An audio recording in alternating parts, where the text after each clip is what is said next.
Hello, everyone. I am Lendon Wilson, and I am the founder and creator of the Business Development Alliance. And we're starting a new podcast called the BDA, and it's going to basically stand for Be Better, Do Better, Achieve More. And within that podcast that we're going to be doing weekly, we're going to be interviewing business owners and talking about their business, their journey, their struggles, their challenges, in ways that they wish they would have known before or had the tools and resources before that they feel like could accelerate their growth and development professionally, and then hopefully be able to show parallels of what we're doing and building within the Business Development Alliance that can help small business owners. So that's going to be coming up in August. And so I want you to stay tuned for that. Today, what we're doing, so kind of switching gears a little bit. This is our first one. And I have brought Nathan Smith on to basically interview me and talk about the Business Development Alliance, because a lot of people don't understand what it does, what it offers, what the opportunities are for small business owners, entrepreneurs, self-employed, whatever it may be, any type of professional. So Nathan's been with me for 5 or 6 years. We've done a lot of podcasts together, done a lot of training and brainstorming, and Nathan's been a big part of where we are today with business development and the networking type association that we built. And when I say networking, I say that loosely because it's far greater than traditional networking. And Nathan and I have had that discussion many, many times. So I felt like he was going to be perfect to come in and kind of kick this off. I've got a few others that have been with me along this journey, and they're going to be able to share their experiences and how it's led to where we are today and why they feel and believe that this can be of value to others as well. So having said that, Nathan, I'm going to give you the steering wheel and the gas pedal, and I hope I'm ready for all your questions. Well, I got some good ones for you, so hopefully they'll be right up your alley. So, well, first of all, thank you, Lynn, I appreciate it. It's been, I was just thinking, it's been a little over a year since we were doing regular podcasts together. So Has it been that long already? I think it was April of last year, maybe, when we finished up. Yep. So it's been a time there. So, but yeah, it's great to be with you. First of all, I'm excited to be recording again, and just love what's going on with the Business Development Alliance as a member myself. And I'll jump right in, because I think the Business Development Alliance, to me, and the conversations that we've had, and just where it is with some of the capabilities through the site and the taking so many things far beyond, I think, what so many traditional business owners do. It feels like the culmination of really years of hard work for you, right? Kind of the brainchild of things that have developed over time, both from lessons learned, both what worked and what didn't work. Yeah. And so when you think back, probably a lot of both, right? Well, I think it's probably a lot more of what didn't work. Yeah, well, that's and you good. Finally start to put together a few things that did. That's like the John Maxwell book, Failing Forward. You got to figure out and keep moving forward. So, boy, I can relate. When you look back at your personal journey through networking, relationship building, what are some of those really defining moments that reshaped how you thought about those things? And then where did you realize that the traditional answers that were offered to business owners just weren't cutting it anymore? The inability, where I started to understand it, and of course, I guess we'll probably talk about this a little bit, about my newest book that I have out called The Behavioral Difference, and the most defining moment of my professional career. And over the years of business development, being a business development strategist, trying to understand and learn since that time, one of the biggest things, Nathan, that I saw is that I would say, and I don't have any data to back that up, unfortunately, but my own perception is that I would say 90% of the people do not understand the difference between searching for opportunity and positioning yourself to create your own opportunity. The ones that do. And so when I started this journey 7 years ago in radio first and then podcasting, My objective, and this is going to be kind of surprising to a lot of people. I didn't care about having a radio show or a podcast. I wanted to use those things to interview as many people as I could and start identifying the commonalities of success and failure. Mm-hmm. The biggest commonality was people don't know how to identify opportunity beyond a referral. And therefore, we build a really tight ceiling and boundary around what we're capable and able to do. And that's where we miss so many of those connections. You hear the story all the time, and I don't know how to say it perfectly, but I'm one connection away from changing my business forever. Mm-hmm. And I'll ask people, I'm like, well, why haven't you met them yet? Of course, they look at me like, well, that's a stupid question. But it's not a stupid question. As long as you've been doing business, if you're only one person away, what has kept you from finding that one person? The truth is we probably passed by that person and several others that could have done that for us because we didn't understand the value they had to offer and how that would impact us over time. I'm not so sure it's one person. I think it's and because of ecosystems, right? My first book talked about ecosystem. I'm not sure it's one person. I think it's a culmination of a few very high level people that can make the difference in our business. Yeah, for me, one of the things that I learned with you, and have really applied to our business in the financial services world, is that especially in our business, I should say, it's very much a referral based business, right? If you look across the board, can I get a referral? And then, again, you've never been anti-referral, obviously. No. But you take what you can get. But you always wake up needing that next referral or that next client. And when you begin to think about building an ecosystem, you begin to find areas of opportunity to create business together, which postures you at a higher value in the marketplace. If Lendon Wilson is somebody that can, or Nathan Smith is somebody that can help others elevate their business or create business or connect, maybe there's no monetary reward in any given moment, but long term, there's infinite opportunities, and more importantly, scalability in your own business. And that's probably one of the most either scary or scary really for a lot of people, because they don't know how to do that, right? And you end up with these kind of solopreneurs that work hard, great businesses, great people, but they work, as long as they would be if they were working a corporate job. When if you gave them the framework to say, hey, if you could posture yourself in a position to add all this different value, or ultimately you could expand your business tenfold, 20-fold, whatever you want to call it, I think everybody would jump at that immediately. But so they're busy spinning the wheels day to day, unfortunately.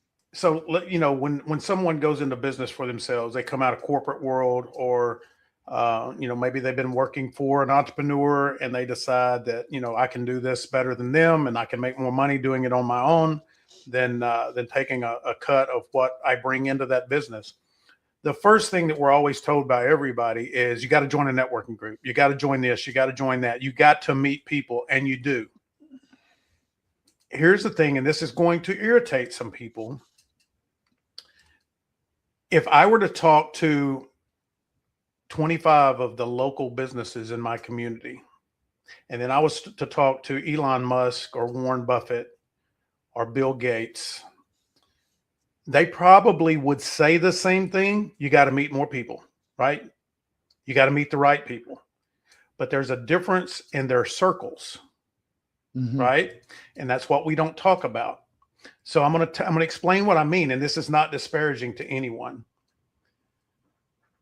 When you get ready, and this is a question for everybody watching, when you get ready to join a networking group, or before when you have joined a networking group, ask yourself this one question. Am I joining this networking group because I have so many referrals to give, I don't have a place to give them? Or am I joining that networking group because I need so many referrals to meet my revenue goals? Now, I think the answer to that 90% or more of the time is going to be I need referrals, right? Probably 98% of the time. Probably 98% of the time. Yeah. I'll be honest with you. I've done, you and I've done networking groups together. Mhm. I've never met someone walk into to a networking group and after their 30-second elevator speech say, y'all, I got so many referrals, I don't know what to do with them. That's never been a statement I've ever heard in any networking group. So when you go in there, why are we not understanding the environment we're putting ourselves in? Right. It's more needy than being able to deliver to someone else, right? So it'll never be reciprocal. So what do we do, Nathan? Well, we join another networking group. We don't leave that one. We join another one, and then we join another one. I have people that come into the BDA right now that are in 5 to 6 networking groups. So I'm going to go back to that same question. If you didn't have enough referrals to give to one networking group, what value are you offering to the other 5 that you just joined? So in my book, you're just leeching more referrals. So in my book that you've read, you have to start wondering, am I a parasite, poacher, poser, or panhandler? And I'll just leave that as a teaser. I hope everybody goes out, and The Behavioral Difference is the name of the book. It's on Amazon. And that's not to disparage anyone, but we fall into those traps. And then that becomes, title of the book, your behavioral brand. That's how people perceive you. And so we wanted to create something with BDA using today's technology that can solve the situation. I'm not going to say, maybe solve is not the right word, but provide a better solution and a better opportunity. Think about this as well. And I don't want to get too far ahead because I know you got all these great questions, but we figured out the other day when I was talking to one guy in a consultation, he spends about 14 hours a month on one networking group. Okay. One. So think about joining 5. Yeah. So the problem with traditional networking is, in order for you to get more, you have to spend more time doing it. Well, we believe that we've created a system and a solution that you don't have to do that. Time is number one. Why do we get into business? We want more free time. We want more money. What we end up doing when we get into business is we make more money, but we have less time.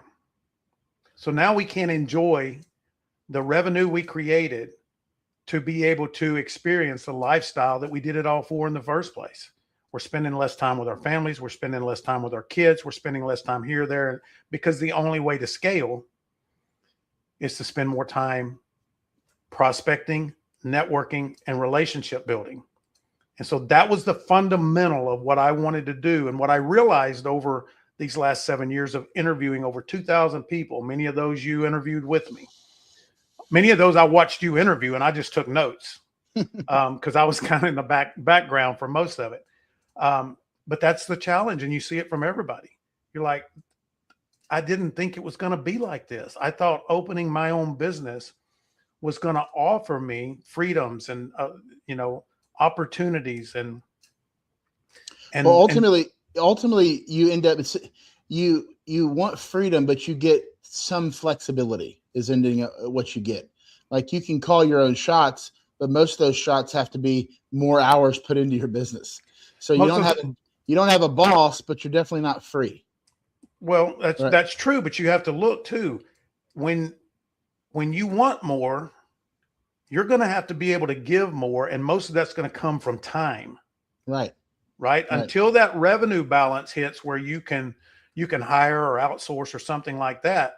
And that's what catches most people, is where is that tipping point that I can work 90 hours a week what's that joke? Because I just thought about it, where I went from a 40-hour-a-week job, so I could work 100 hours a week, Yeah.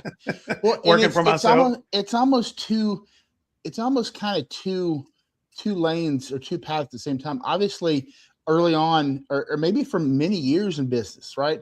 You need referrals, you need clients, you need Yeah. whatever. You have to have those to for whatever business you're in.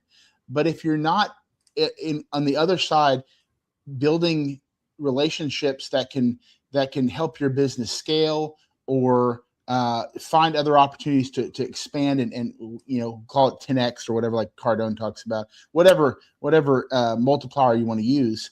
If you're not working on that, then all you're doing is perpetuating this continual grind that you're putting in for the first 5, 6, 7, 8 years of your business, which a lot of times is necessary. I mean, you leave the corporate world, or you leave your stay-at-home mom or whatever, you decide to go out, it's always going to be harder first, right? That's why most people don't become entrepreneurs.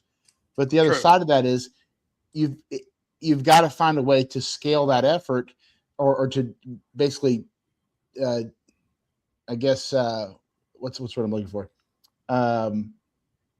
divide it up, I guess. Otherwise, you're going to be doing the same thing over and over again. And unless you build the right relationships, get in the right rooms around the right people, like you're talking about, that's just never going to happen. You're going to be spinning your wheels forever. And relationships are important, but it's beyond the relationship. Because here's the thing: if you are referral dependent, you will never scale. Right.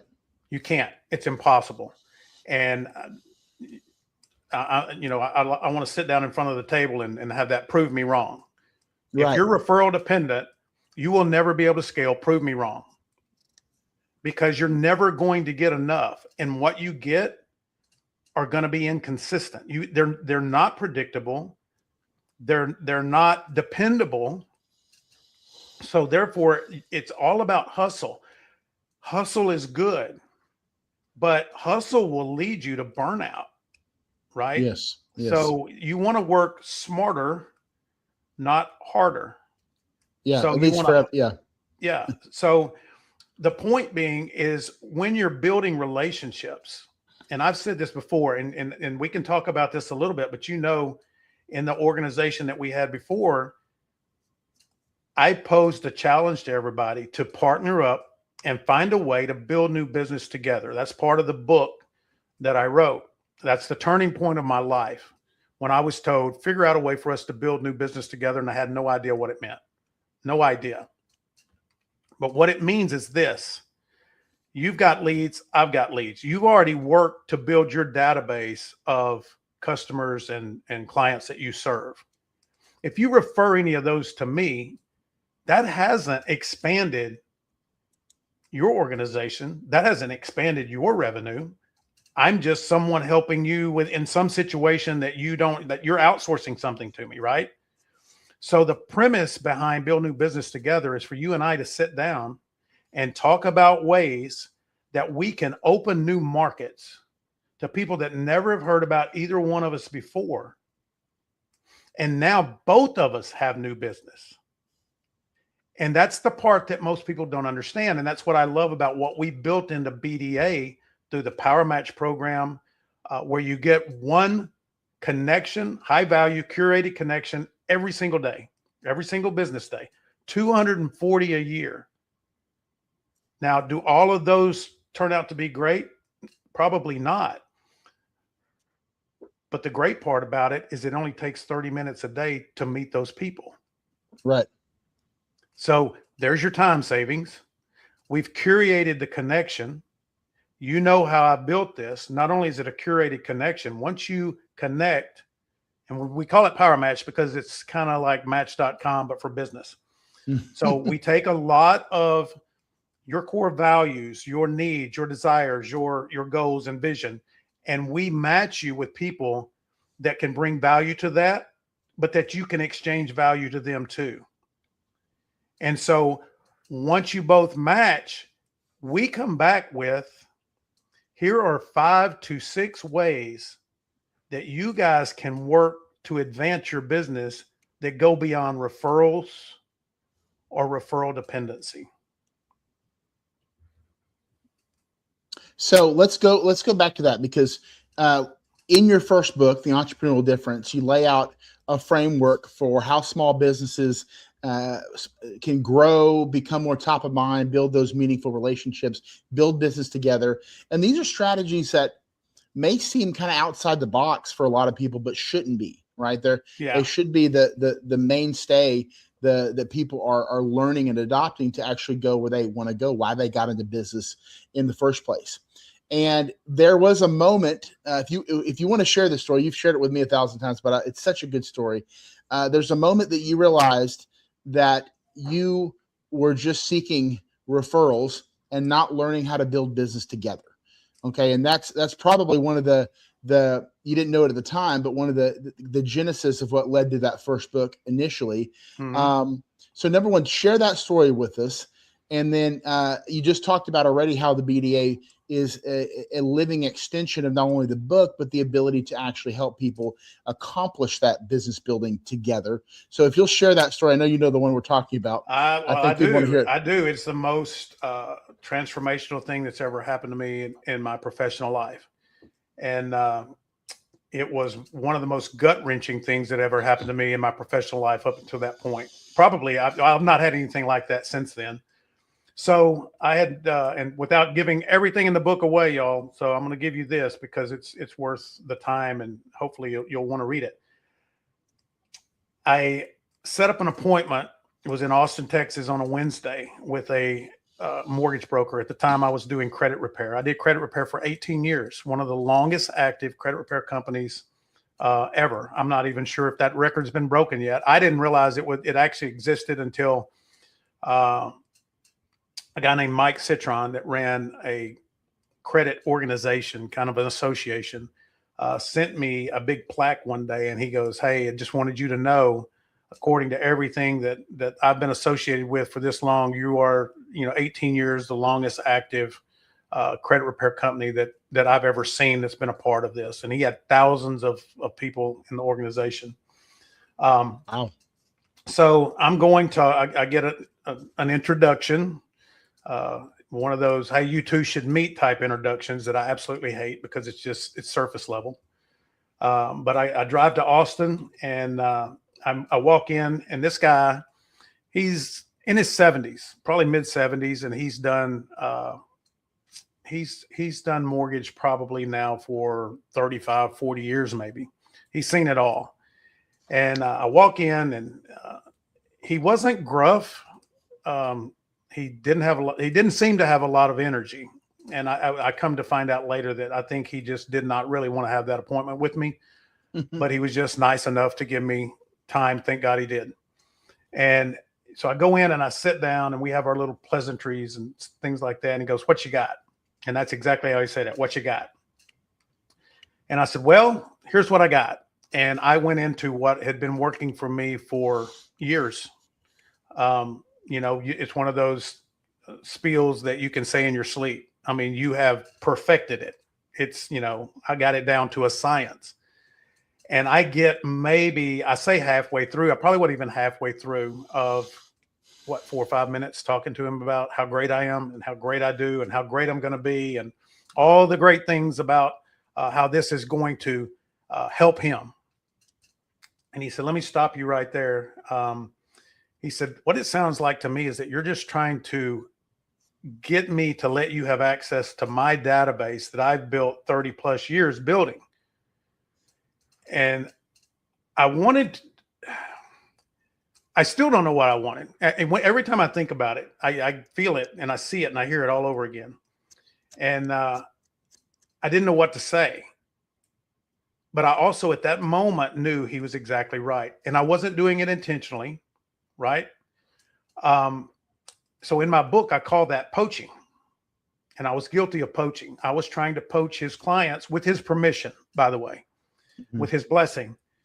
What I never realized is the investment he had made in himself and his business to build that book of business that he had that I was asking to access for free, right?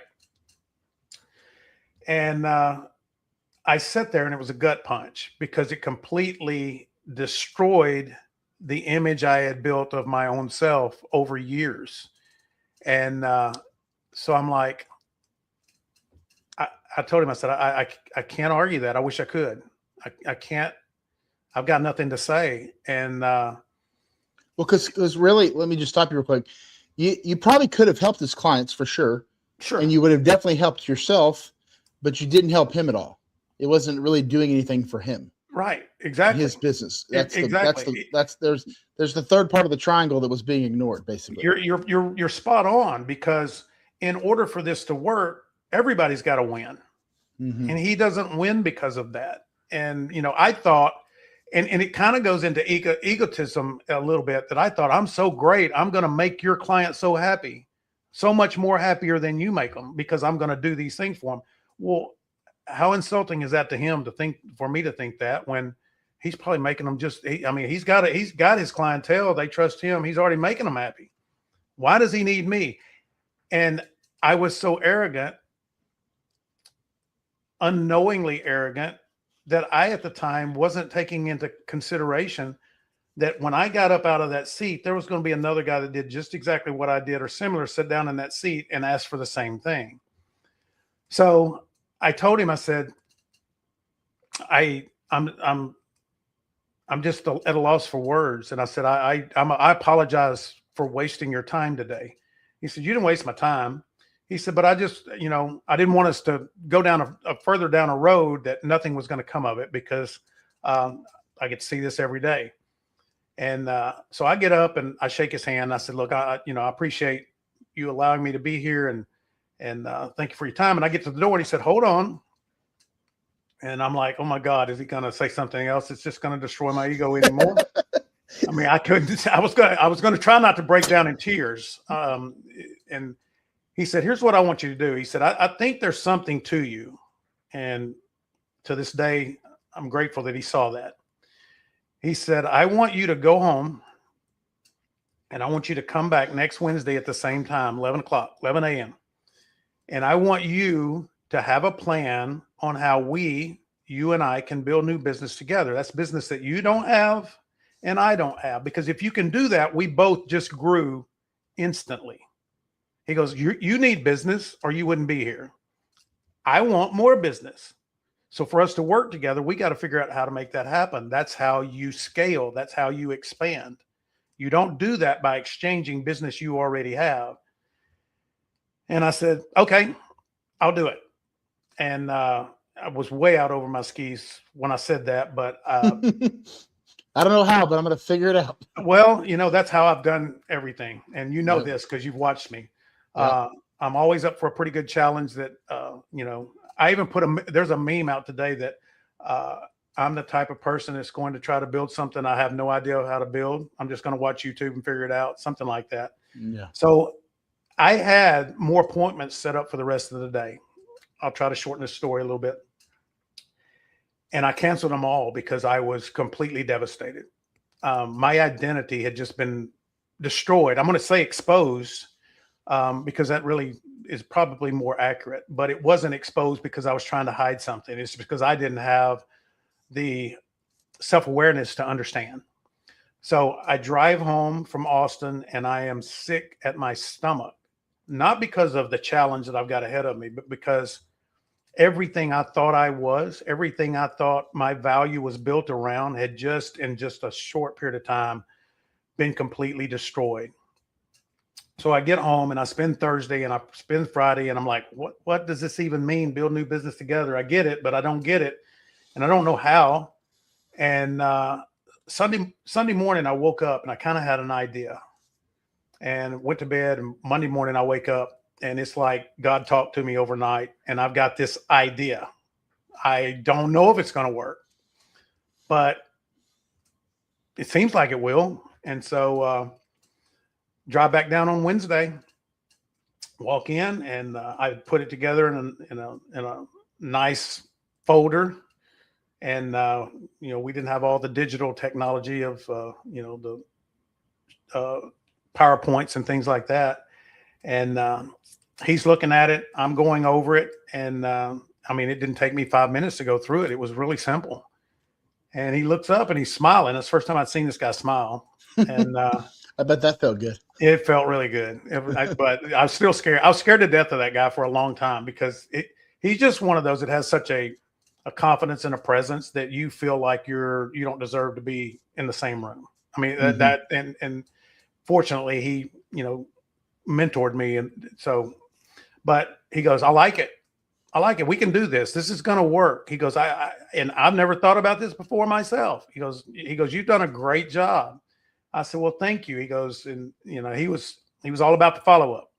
He said, all right, so we're going to take another week. You're going to come back next Wednesday and we're going to implement, we're going to have a plan on first action, second action, all the way out to, where we want to be.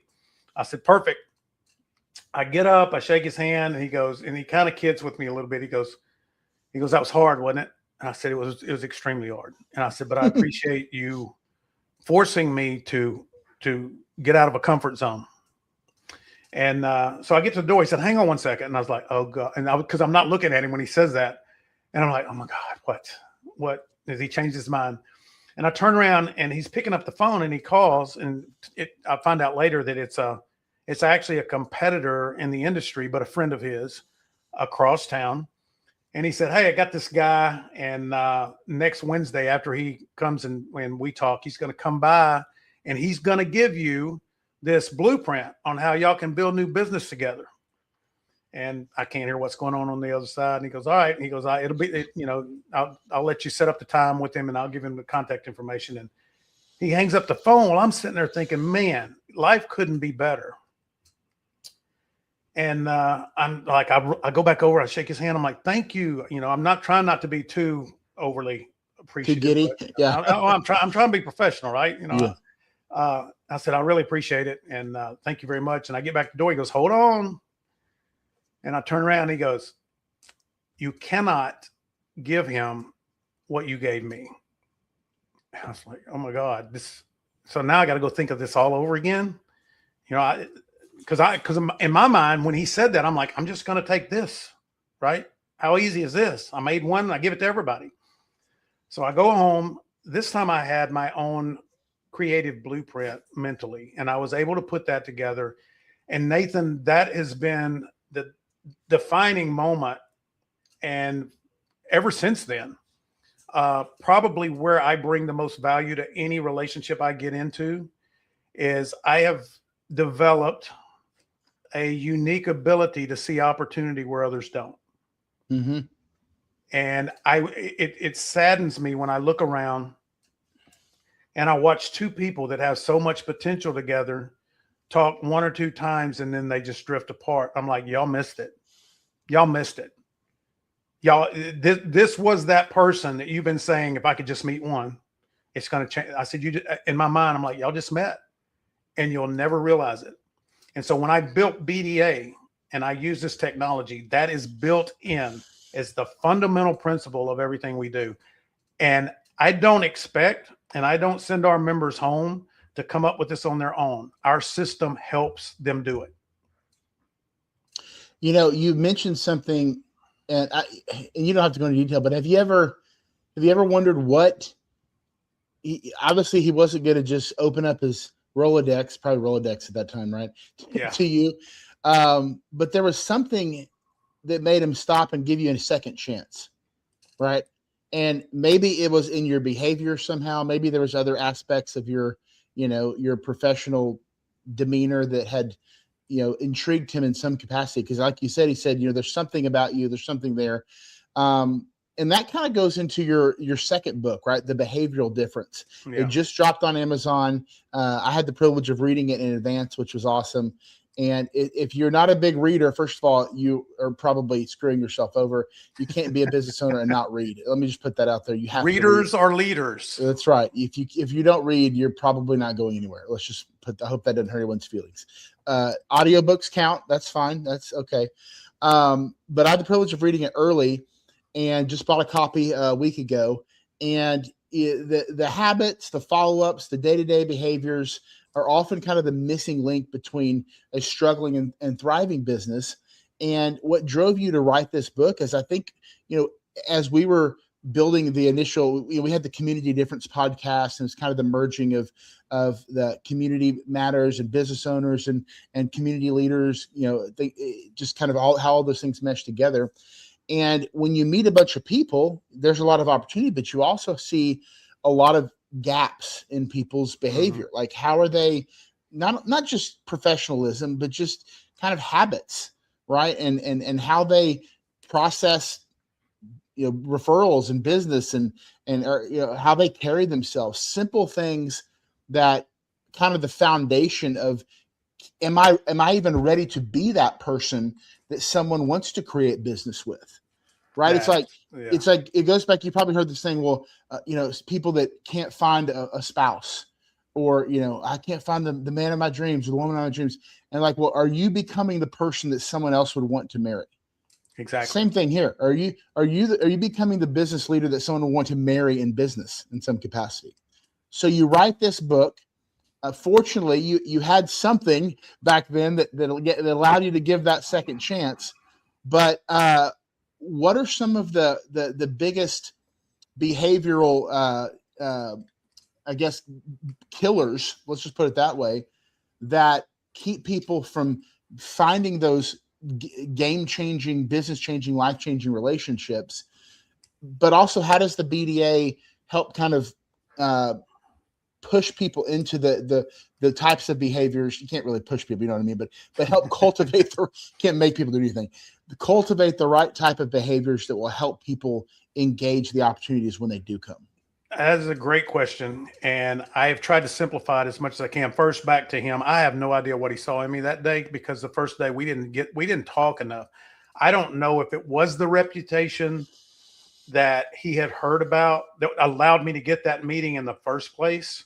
I think that because I ask that question all the time. I never asked him, and rest his soul, he passed on several years ago.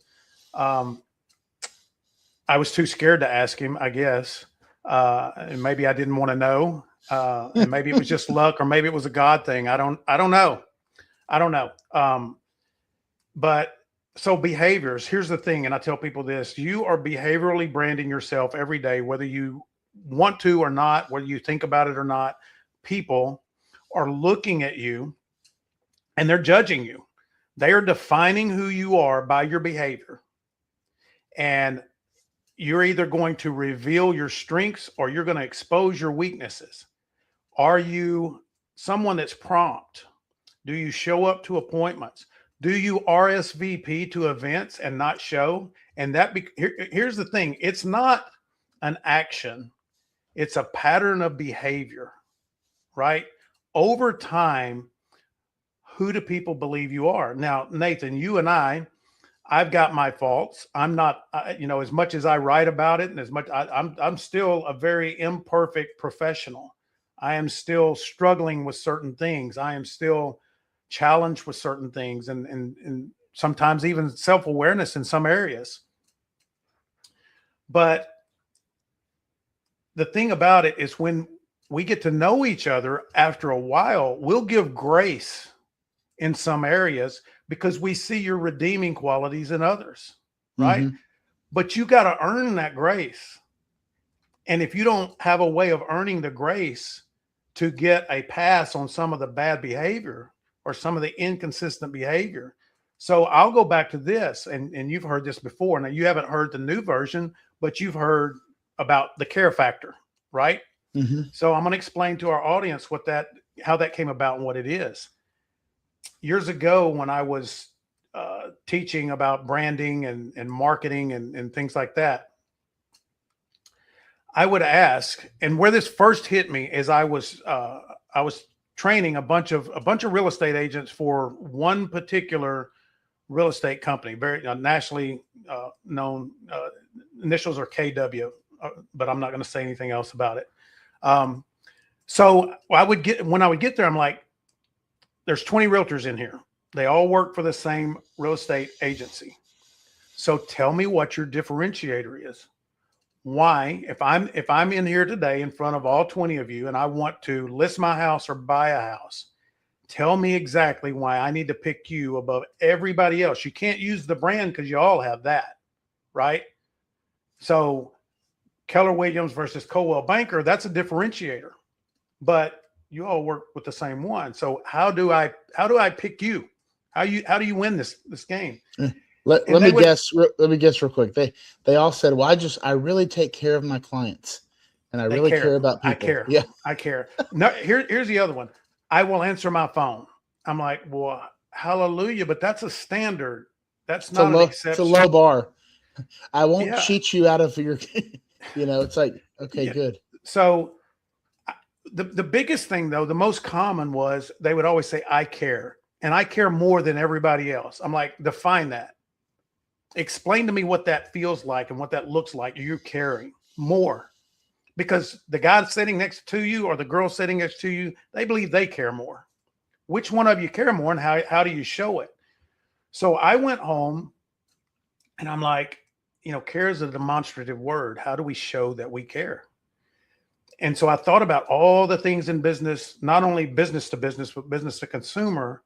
And I'm like, if I were, how do I judge people? Right? So for me, this may not work for everybody, but I think it's pretty close. I came up with an acronym of CARE. So the first word would be, are you communicative? Right? You answer your phone. So great. Let's say I'm communicative, right? You want communication. I'm going to, and we do when we're trying to buy something, sell something, when we're trying to exchange referrals. I want to know if I give you a referral, Nathan, that you're actually going to call them, right? I want to know that you're going to be able to have that communication with them that serves them well. And so the second one that I came up with was, are you accessible? Now, some people go, well, that's the same thing. I'm like, it's not the same thing. Are you accessible?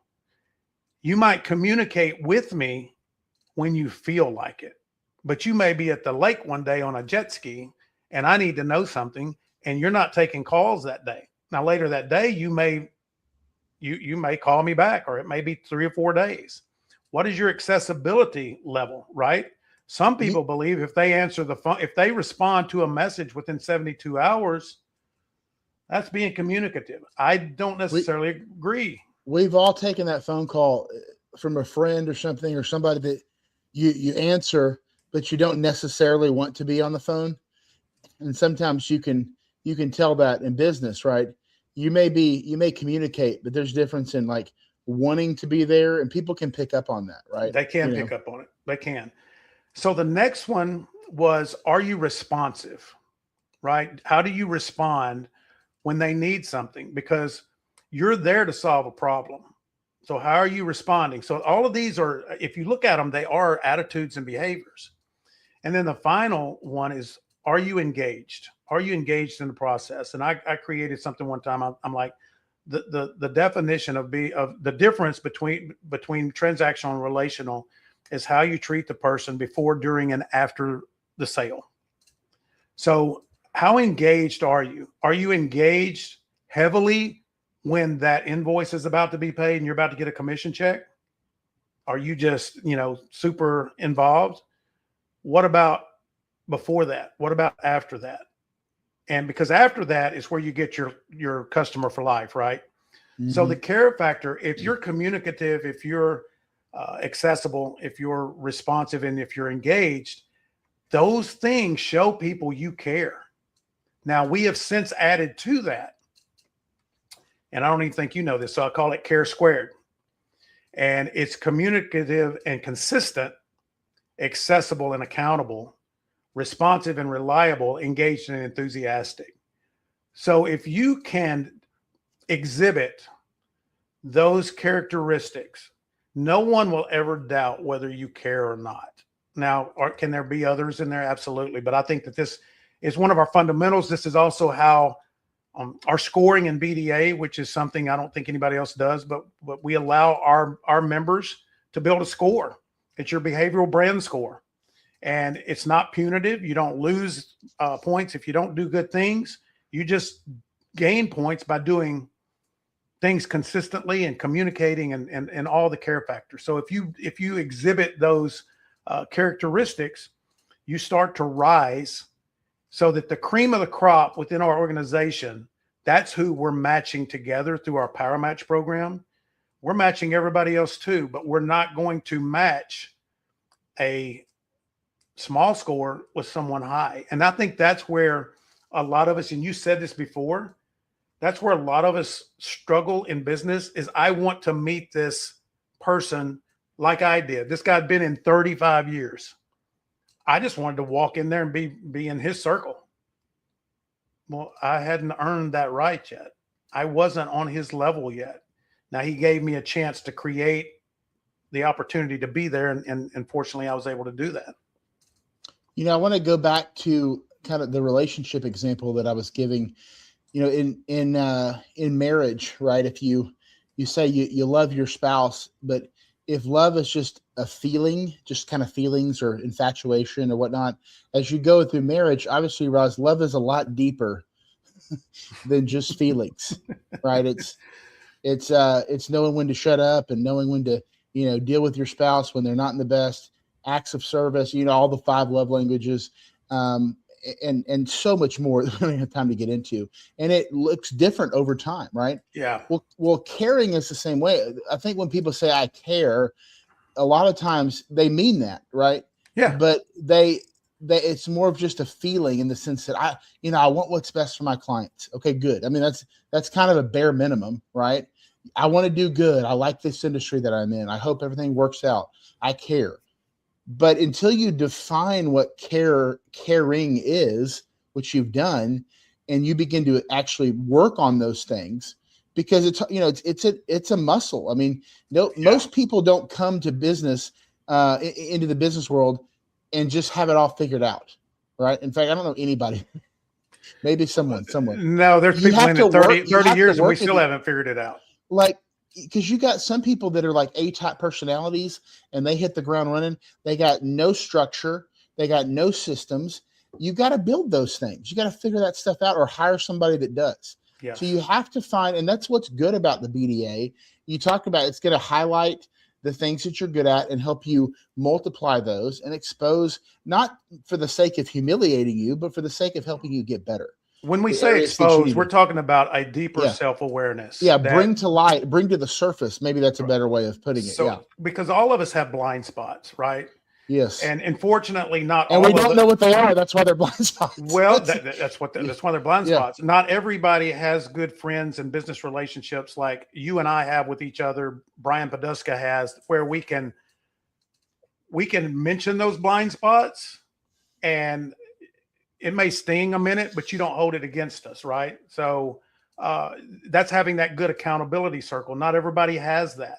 A lot of people don't have the capacity to handle that in some ways. And so that's why the system was built where it's built, because you can see these blind spots without it being publicly exposed, and you think that you're being humiliated.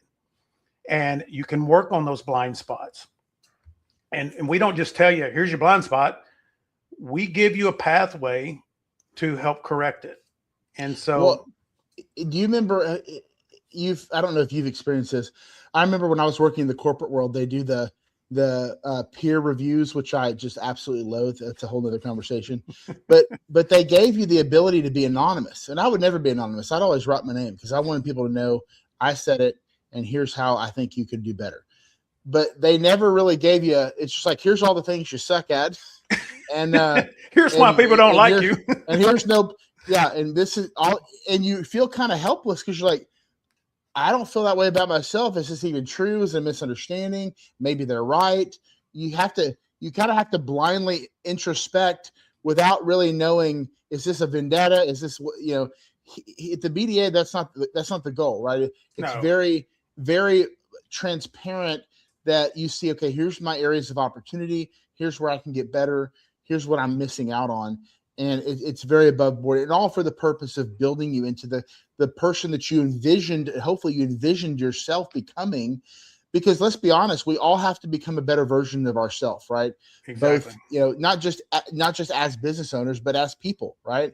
Your life outside your business, if it's falling flat, it's probably going to affect your business too. So it's a synergistic union essentially that helps your business succeed. And so you talked about the power match. You talked about the behavioral scores and the areas of opportunity there.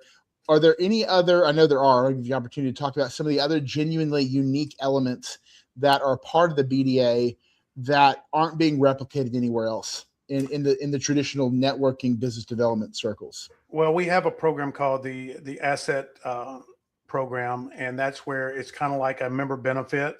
So and I think this is really phenomenal. It's some people are having great experiences in it. Some people aren't because they, for whatever reason, we'll figure that part out. But what I wanted to be able to do is I wanted to be able to talk to the type of people. Well, let me give you this story, this experience. Running a business, I went into the CPA one day and I'm like, my margins are thin. I need, and well, he's telling me that. He goes, your margins are thin. I'm getting, lectures on how to be a better business owner. And he goes, here's what you need to cut. You need to cut this service, this service, this service, free up that money, go reinvest it into the business. And I'm like, I don't want to cut those services. I happen to like them. I don't want to give up Starbucks. I have given up Starbucks, but I don't want to give up Starbucks. I like Starbucks. I like this. I like, did you ever watch the 2.5 Men where Charlie was going broke and he couldn't afford cable anymore? And he had 5 different cable services and, he's jeez. So I didn't have that, but that's usually what you're told. Right. But then I got to looking at it. I'm like, okay, so let's say you have cell phone service, you have internet service, you have utilities, you have all the things that we all have expenses every month, whether it's personal or whether it's professional expenses. What if we could reduce those costs? $500, $700, $1,000 a month. So I looked around and I'm like, okay, AT&T gives a discount for employers and some organizations. Why can't I get that? Well, we have enough people that we can get that. We have 600 people in network. So when I go and I talk to these companies, they're like, oh, you mean we can, you're going to promote us to your members. We don't have marketing costs. We don't have advertising costs. Yes. We're happy to give you a small discount. Yeah. So one of the things, and this is one of the greatest things that we have, biggest success story, is we have a merchant processing company that is one of our partners, and they were able to save one business $3,900 a month. Now, here's the cool story. Here's the story about that's great, right? So that's either more money in your pocket or more reinvestment. But when I first started talking, a couple employees, who knows? Well, there we go. Yeah. So when I first started talking to them, they were like, I'm like, what is your biggest challenge? And they're like, we can't scale. There's not enough hours for us to make the kind of money we need to make in order to free up the time we need to go do other things to grow our business. And and we're trying, but we're limited on the amount of time that we can put into this. Well, the minute that they realized, and I was on the call, that they were going to save $3,900 a month, the lady got so excited and she goes, oh my God, now I can hire somebody. So in an instant, they met somebody and the trajectory of their business changed that quickly. And that's the awesome power of understanding how to find and create opportunities. If we don't ever get out of the referral chasing mindset, we will never see the opportunities we have that allow us to grow and have the freedom and flexibility that we want as a business owner. Well, and that kind of transitions into the last question I have for you. And maybe you kind of just answered it, but if you could leave one single message, maybe one plea for the small business owner who's out there grinding it out right now, feels like nothing is clicking. They're just spinning their wheels. What would it be? And then how does the BDA partner with them to help turn that around, I guess is how I'll phrase that. Don't get caught believing that just because it's always been done this way, that's the only way to do it. That's good. Because that's what's got 90%. And I keep saying 90%, but the majority of people, that's why they're stuck, because their peers do it this way. Their mentor did it this way when they got into business. Technology is not being used in the small businesses the way that it needs to be. Some people don't understand how to use it. Some people are afraid to use it. There are ways to use it that are not intimidating. There are companies like us that use it for you and give you access to it. And so understand that I saw something the other day. This was so cool. And it showed that a chariot back in time. And then 500 years later, there was still horse and buggy. And then over the last 100 years, we now have F-15, F-35 fighter jets. How quickly and fast accelerated. We have advanced. Business is doing that now. You have the opportunity to do that. Social media that came 20 years ago, 25 years ago, has been one of the greatest tools for people to market and brand themselves. Well, now it's saturated. So you've got to kind of be a progressive. That's why you need a network and an ecosystem where you have someone in there that is looking at trends and opportunities that can bring that to your group. It's got to go beyond referrals. So just get away from the thinking of, well, that's the way everybody does it, so I'm just going to do it that way too. Check us out. I mean, go to www.thebusinessdevelopmentalliance.org. You can do a 15-day trial and check it out for free. You can do what we call our Power Match profile, put some information in there. We send you information on how this works. If you want to go through a demo, I've been doing demos now for 3 or 4 weeks, and I'll take you through the whole system, show you how it works. But it is. Talk real quickly about the depending on where your membership, that you can actually, and this is a huge value. I talk about creating opportunities and adding value for the business, where you can actually bring someone onto the BDA for free for a period of time. To talk about that process. We do, depending on what level you get into in the BDA. You can use this to grow and expand your external network by offering them 90 days to try it out. There is so much growth that will happen in 90 days. Once that 90 days is complete, we hope, we feel, and we believe that they'll want to join. So it does help us. But what it does is it helps you, because you have just gifted them a unique value add that you can't find or give anywhere else. And that is a very valuable, highly, deeply valuable, because it's not just an event. They actually could build thousands of dollars of business, or maybe they're one that saves $3,900 by the asset program. Mm-hmm. And you gifted them that. Well, as we wrap up here, number one, go out, get yourself a copy of The Entrepreneurial Difference and The Behavioral Difference, both available on Amazon. They are not long reads, okay? They're very straightforward, but I promise you they will make a huge impact. As we wrap up here, Lendon, any final thoughts? Give it a try. Here's the thing. And I'm going to say this, and I'll get back to what we had here. Number one, you get a 15-day trial. Number two, I'll do a demo with you. Number three, it's a money back guarantee after the first year. So let's say that, again, you save money on your credit card processing. You build 15 good relationships in a year, and you come back to us and you go, it just wasn't worth it to me. We're not going to question it. We're going to give you your money back. I want people to come into this and see the power of it. That's how passionate I am of it. I want you to see the power of it. I want you to experience it. And I want you to realize that we are revolutionizing the way business growth and development is done. We are eliminating the awkward prospecting, the thing that most of us, we like networking. We don't like prospecting. Prospecting is the same thing as door knocking, right? We've eliminated that. We created a system that does it for you. So give it a shot. You got nothing to lose. And that's the truth. And, I guess the last thing I want to say, and I'm going to run this, well, it's actually running above. What we do here is we turn your vague ambition into measurable behavior, reputable outcomes, and a stronger professional reputation. I love that.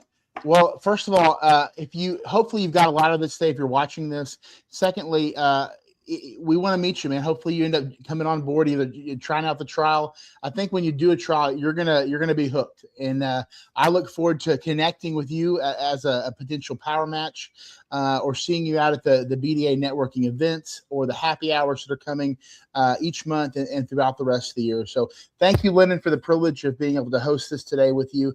Obviously, I appreciate our friendship over the years and what you've taught me and just the good times we have. And I guess we'll be doing a little golfing together on Monday. So we will be doing some golfing. I want to say, I don't know how good it'll be, but we'll be doing it.